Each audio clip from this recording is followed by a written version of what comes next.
Since I wasn't able to hold class today, I want to take a little bit of time and share a series of short videos going through the material on causation and experimental design, which is the 8th chapter of the Gordon textbook. This way we can continue on with our discussion of writing beyond the classroom and move into the next sections of the course without losing time.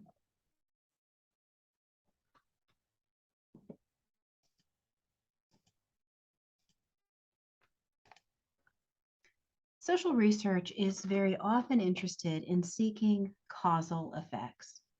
That is, we want to explain how some effect is caused by something else. Social researchers usually use probabilistic, likelihood, maybe, relationship between, rather than deterministic, definitely causes is the only explanation for definitions of causality. So probabilistic means that we're interested in what happens in the majority of cases or most cases.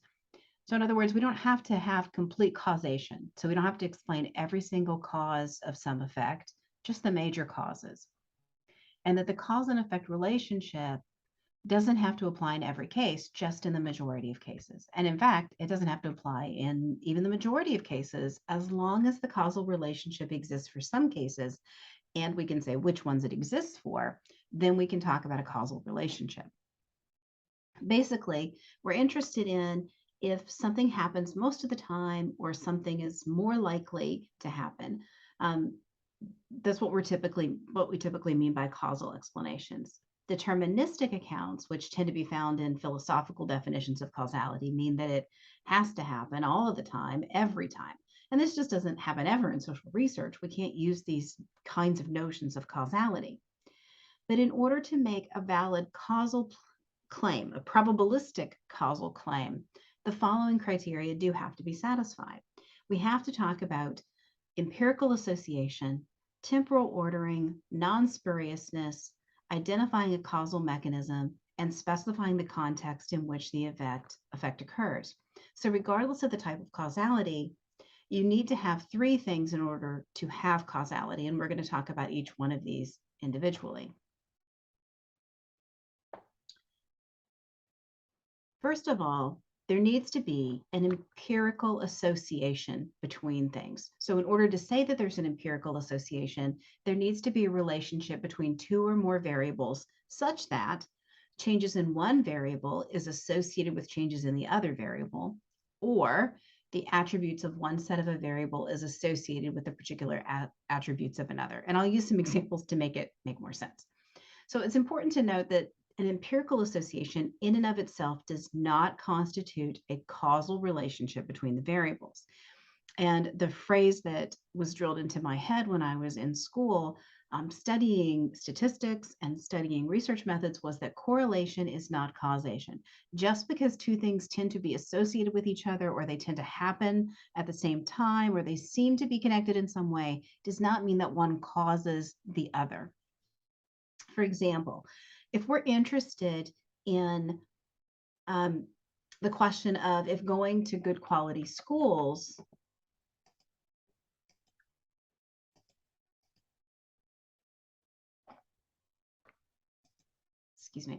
if we're interested in the question of if going to good quality schools is related to higher SAT scores, we would need to see that those who went to good quality schools do indeed have higher SAT scores, right? So if we think that there is a causal association or a causal relationship between these two variables, then we would have to be able to find a correlation there. So that's the correlation. Going to good schools is correlated with high SAT scores. But is that correlation a causal relationship? In reality, there are a number of factors or causes. It's not just good quality schools, but also GPA or intrinsic motivation for school that are found to cause variations in SAT scores. So there's lots of other things that can cause variations in SAT scores in addition to going to good schools. So there are different levels of variables or conjunction of variables that lead to empirical association. So it's not causation, but it's an important element in causation. Not everyone who goes to a good school has an SAT score, but we could probably have a better job predicting their SAT scores if we know something about their schools. So there's an association between the two. When we see one, we tend to see the other as well, but we can't establish a causal link. The other two criteria are, in terms of assessing causality, one is temporal ordering. The cause must be prior to or at least simultaneous with the effect. And the cause and effect must be in spatial contact or connected by a chain of intermediate things. So what does this mean? Well, we can't say that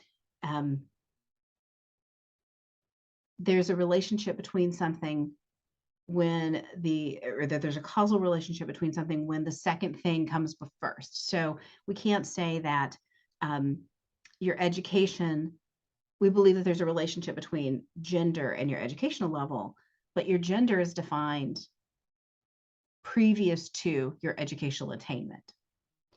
So we couldn't say that gender was the causal variable. We would say that, we couldn't say that education was the causal variable, because education doesn't determine your gender in this case, or affect your gender, but your gender does affect your level of education. So temporal ordering, the cause has to come before the effect. And they must be in connection to each other by a chain of intermediate things, right? So you can't just pick two random things that are associated and say they're caused by each other. And then we want to talk about non-spuriousness. The empirical association has to be genuine. It can't be caused by some other third or intervening variable. So what do we mean by spuriousness? And I have some additional information on spurious relationships that I'll point you to after this segment of the video. So an example, if we found that shoe size was correlated with math skill, we wouldn't say that there's a causal relationship, because the relationship is actually caused by another or third variable, age. So those who with bigger shoe sizes don't have better math skills because the shoe size impacts math skill, but because people who are older have bigger shoe sizes. So children have limited math skills and they have small feet. But as their feet grow, they also get education. And as they get older, they get more education and their math skill improves. So we could also, we can identify other things that may impact both shoe size and changes in shoe size and math skill. So the spurious causal relationship is that shoe size impacts math skill, or that math skill impacts shoe size. Now, clearly, how good you are at math doesn't affect how big your feet are. So if you fail a math test, your feet are going to shrink. That doesn't make any sense.